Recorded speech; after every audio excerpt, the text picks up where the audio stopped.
আগামী 21শে জুলাই তৃণমূল কংগ্রেসের ধর্মতলার সভার আগে হোর্ডিং ছোড়া নিয়ে বিতর্ক।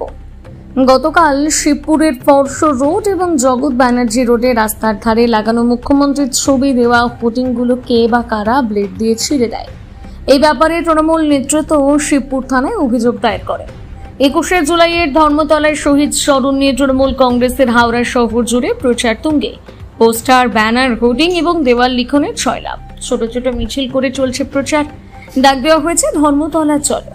এরই মধ্যে শিবপুর থানার অন্তর্গত ফরশ রোড এবং জগৎ ব্যানার্জি রোডে রাস্তায় ল্যাম্পপোস্টে লাগানো হোর্ডিংগুলোকে কে বা কারা ব্লেড দিয়ে কেটে দেয়।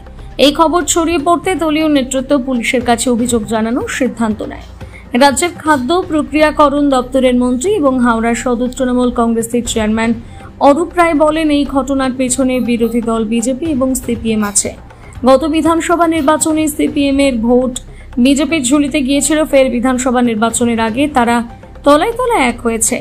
আমরা পুলিশকে বলছি, গোটা ঘটনা তদন্ত করে দেখা হোক, সিসিটিভি ফুটেজ পরীক্ষা করা হোক, তাহলে বোঝা যাবে কে বা কারার পেছনে রয়েছে। মন্ত্রী এই ঘটনায় মেজাজ হারিয়ে বিরোধীদের জানোয়ার বলে সম্বোধন করেছেন। বলে কিছু নেই, এটা কি কারণে করেছে এটা না, যতক্ষণ না জানতে পারা যাচ্ছে কারা করে জানতে পারা যাচ্ছে ততক্ষণ কিছু বুঝতে পারা যাবে না। তা সুতরাং আমি সেই কারণেই আমি এফআইআর করতে বললাম। আমি ইউথ কংগ্রেস প্রেসিডেন্টকে বললাম এফআইআর করতে, এফআইআর করবে, পুলিশ কমিশনারকে এফআইআর করতে বলবে, যেহেতু দুটো থানার মধ্যে হয়েছে। আগে এটা দিতে হবে, আগে কে করেছে সিসিটিভিতে দেখা যাবে। সিসিটিভিতে যদি দেখা যায় তাহলে বুঝতে পারা যাবে কী উদ্দেশ্য নিয়ে করেছে। এটা যদি বিরোধী দলের কেউ করে থাকে তাহলে একরকম, আর যদি অন্য কেউ করে থাকে তাহলে আরেক রকম। তো সুতরাং যতক্ষণ না জানতে পারা যাচ্ছে কারা দোষী, কারা এটা কাজটা করেছে, ততক্ষণ কিচ্ছু করা যাচ্ছে না, ততক্ষণ কিছু বলা যাচ্ছে না।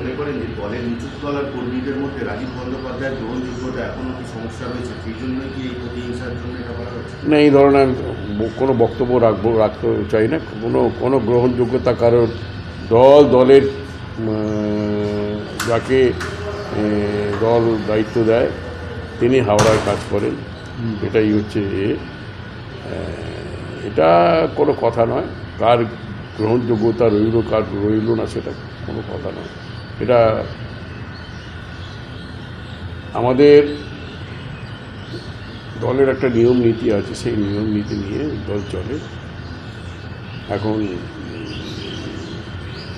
দল যাকে দায়িত্ব দেবেন তাকে সামনে রেখে আমরা কাজ করি না। এটা তো আমরা আজকে সারাদিন র্যালি নিয়ে ব্যস্ত ছিলাম। আজকে মমতাদি একটা র্যালি ছিল, কারণ যারা বাংলা ভাষায় কথা বলে, বাংলা ভাষায় কথা বললেই তাদেরকে বাংলাদেশ পাঠিয়ে দেওয়া হচ্ছে। আমরা সব ভাষাকে তো সম্মান করি। আমাদের রাজ্যে মিনি ইন্ডিয়া বলি আমরা। আমাদের তামিল, তেলেগু, গুজরাটি, মারাঠি, পাঞ্জাবি, উড়িয়া, বিহার, উত্তরপ্রদেশ, আসাম সব যা রাজ্যের লোক থাকে।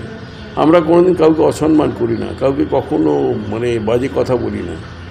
কিন্তু এটা যে উদ্দেশ্যপ্রণোদিতভাবে যেটা হচ্ছে, বাংলায় কথা বললেই তাদেরকে বাংলাদেশে পাঠিয়ে দেওয়া বা ডিটেনশন ক্যাম্পে পাঠিয়ে দেওয়া, এই যে ভয়ঙ্কর চক্রান্ত, এর বিরুদ্ধে আজকে মমতাদি মিছিল ডেকেছিলেন এবং একদিনের নোটিশে যা মিছিল হয়েছে, অসাধারণ মিছিল হয়েছে, ভাবা যায় না। যাই হোক, তা আমি এসে শুনলাম যে এরম ব্যাপার, ছবি তাতে ব্লেড মেরে দেওয়া হয়েছে। তা সুতরাং এটা একটা চক্রান্ত হচ্ছে। এখন আমরা দেখেছিলাম 2021 সালে সিপিএম বিজেপি এক হয়ে গিয়েছিল। সিপিএমের টোটাল ভোটটা বিজেপির দিকে টার্ন করেছিল এবং যার ফলে বিজেপি অনেক বেশি ভোট পেয়েছিল। সিপিএমের যে ভোটটা পায় আমাদের হাওড়া শহরে বিভিন্ন কেন্দ্রে, সেই ভোটটা পায়নি, তার অনেক কম ভোট পেয়েছে এবং তাই সেই ভোটটা যে বিজেপির দিকে চলে গেছে এটা পরিষ্কার বুঝতে পারা গেছে এবং এখনও এক হয়েছে। এবং ওরা পরিকল্পনা করে চক্রান্ত করে একটা কিছু করতে চাইছে, এই 26-এর আগে যাতে বাংলা ভোট হিন্দু ভোটটা পোলারাইজ করতে পারে ওদের দিকে, হিন্দু ভোটটা যাতে ওদের দিকে চলে যায়, সেই দিকে একটা পরিকল্পনা করছে, ওরা একটা চক্রান্ত করছে। এবং সেই সঙ্গে আমাদের পোস্টার ছিঁড়ে দেওয়া, আমাদের হোর্ডিং ছিঁড়ে দেওয়া, ব্যানার ছিঁড়ে দেওয়া, এই ধরনের কাজ করছে। এটা আমি আমাদের এফআইআর করতে বলবো, পুলিশ কমিশনারকে এফআইআর করবে এবং ওখানে সিসিটিভি আছে, সিসিটিভিতে দেখতে পাওয়া যাবে নিশ্চয়ই, আশা করব। এবং তারপরে যা ব্যবস্থা নেওয়া হবে। এবং আমরা মারলে মারতে পারি, আমরা হাওড়া ছাড়া হয়ে যাবে, সিপিএম এবং বিজেপি হাওড়া ছাড়া হয়ে যাবে। আমরা যদি মারতে শুরু করি না, আমরা এই মমতাদি স্লোগান তুলেছিল 2011 সালে, নো মানে বদলাও নয় বদল চাই, আমরা কিচ্ছু একটি ইট পর্যন্ত মারিনি। জানোয়াররা সেইটুকু তাদের কৃতজ্ঞতা পর্যন্ত নেই, তারা অসভ্যতা করে যাচ্ছে। জানোয়ারদের মেরে ঠান্ডা করে দেওয়া আমার বেশিক্ষণ সময় লাগবে না, আমরা যদি মনে করি। কিন্তু আমরা চাই না এটা অশান্তি, কারণ আমরা চাই গণতান্ত্রিক পদ্ধতিতে আমরা এগিয়ে যেতে। কিন্তু যারা এই ধরনের কাজ করছে তারা অত্যন্ত নিন্দনীয় কাজ করছে। তারা মানুষ তাদের শিক্ষা দেবে আগামী নির্বাচনে, এবং মানুষ পরবর্তীকালে তাদের টিএমসির গোষ্ঠী কোন্দাল চরমে আছে। আজকে দক্ষিণ হাওড়া যেভাবে কাজীপাড়ার মোড়ের পাশে টিএমসির ব্যানার হোর্ডিং ছিঁড়ে দেওয়া হয়েছে, সেটা বেছে বেছে রাজীব ব্যানার্জি, সুজয় চক্রবর্তীর নামে ব্যানারগুলোকে ছেড়ে দেওয়া হয়েছে।